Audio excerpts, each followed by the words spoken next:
নিম্নবিত্ত এবং সমাজত ফিসিফরেন্না মানুষল্লাই শীত লয়াই ভয়াবহ দুর্ভোগ গৃহহীন মানুষ পত শিশুলর হস্ত্রখনা শেষ নথাকে শীতকালে আর তারার হতে চিন্তা করি দুস্থ শীতার্থ অসহায় মানুষের মাঝে সম্বল বিতরণ করছি শহীদজি আদর্শ সংঘ।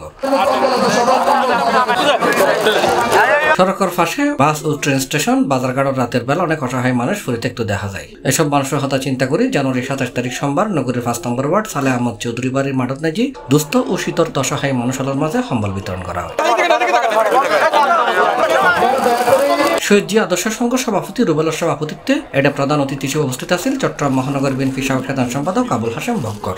আর নেতা জনাব তারেক রহমান সাহেব ভারপ্রাপ্ত চেয়ারম্যান ও নিজেই নির্দেশনা দিয়ে যে এখন আরাতে সবচেয়ে বেশি প্রয়োজন হচ্ছে মানুষের পাশে তখন সাধারণ জনগণ অসহায় সমাজের সুবিধা বঞ্চিত যে সমস্ত মানুষ সকল আছে তারার পাশে যাইতে হইয়ে কাছে যাইতে হইয়ে তারার হৃদয়তা অর্জন করতে হইয়ে যার ধারাবাহিকতায় প্রতিদিন বিএনপি বিভিন্ন জায়গায় অঙ্গ সংগঠন এই শীতের কম্বল বিতরণ অনুষ্ঠান অব্যাহত আছে। আজ বিশেষ করে সবে মেহরাজের এই পবিত্র রায়তন মধ্যেও আর এই অনুষ্ঠানে এই এলাকার যারা আছে তারা আয়োজন করছে তারা আমি ধন্যবাদ জানাই যে একটা সুন্দর এত বড় দু মানুষের যে একখান কম্বল বিতরণ করি তার উদ্যোগ লইয়ে নেয় জিয়ান আরো সমাজের যারা বিত্তশালী মানুষ আছে তারা তো এই সমস্ত এই ধরনের উদ্যোগ লই না আগায় এই বেলায় বিশেষ করে আহ্বান জানাই। অনুষ্ঠান প্রধান বক্তা হিসেবে উপস্থিত আছেন দক্ষিণ জেলা বিএনপি সাবেক আহ্বায়ক আবু সুফিয়ান। তারা এই যে মনে করেন মানুষের পাশে যাওয়ার যে রাজনীতি শহীদ জিয়ার যে রাজনীতি তারেক রহমানের নেতৃত্বে এই রাজনীতির অংশ হিসেবে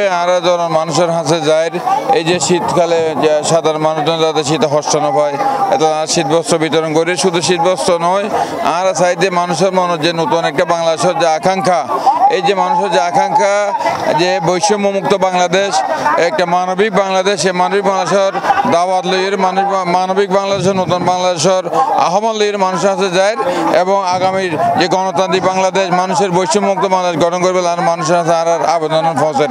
এটা বিশেষ অতিথি আছেন চট্টগ্রাম মহানগর ছাত্রদলের সাবেক সভাপতি গাজী সিরাজুল্লাহ, চাঁদগাঁও থানা বিএনপির সাবেক সাধারণ সম্পাদক গিয়াসউদ্দিন ভূঁইয়া, চট্টগ্রাম মহানগর যুবদলের সাবেক সাংগঠনিক সম্পাদক এমদাদুল হক বাদশা, চট্টগ্রাম মহানগর যুবদল নেতা আমিনুল্লাহ। জিয়া পরিবার সব সময় বাংলাদেশের পক্ষে আছিল। ওনারা জানান আর তিন পার্বতী দেশনেত্রী বেগম খালেদা জিয়া আপুসীন নেত্রী ওনারা জানান এই ফেজিবাদী সরকার একদম মিথ্যা মামলা যে দীর্ঘদিন কারাগারত আছিল তারপরেও কোনোদিন নিজের নীতি লাপুস ন করে বাংলাদেশের জনগণের পক্ষে আছিল।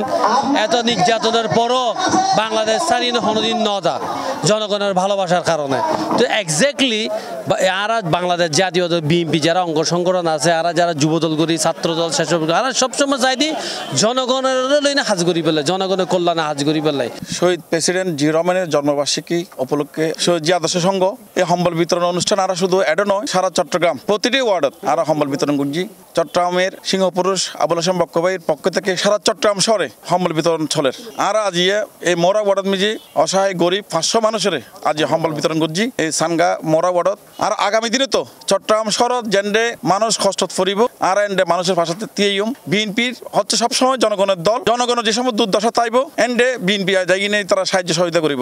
এছাড়া আরো উপস্থিত আছেন চট্টগ্রাম মহানগর যুবদলের সাবেক সভাপতি নাসিম চৌধুরী, চাঁদগাঁও থানা যুবদল আহ্বায়ক গুলজার হোসেন, কোতোয়ালি থানা যুবদলের সাবেক সদস্য সচিব মোহাম্মদ হাসান, বাকুলিয়া যুবদল আহ্বায়ক ইসমাইল হোসেন লেদু, চট্টগ্রাম মহানগর ছাত্রদলের যুগ্ম আহ্বায়ক কুতুব, বাকুলিয়া যুবদল নেতা জাকির হোসেন, যুবদল নেতা মোহাম্মদ জসিমউদ্দিন, মাহবুব, লিটন, রানা, রনি সহ বিএনপি যুবদল ছাত্রদল এবং ক্লাবের নেতৃবৃন্দ উপস্থিত আছে।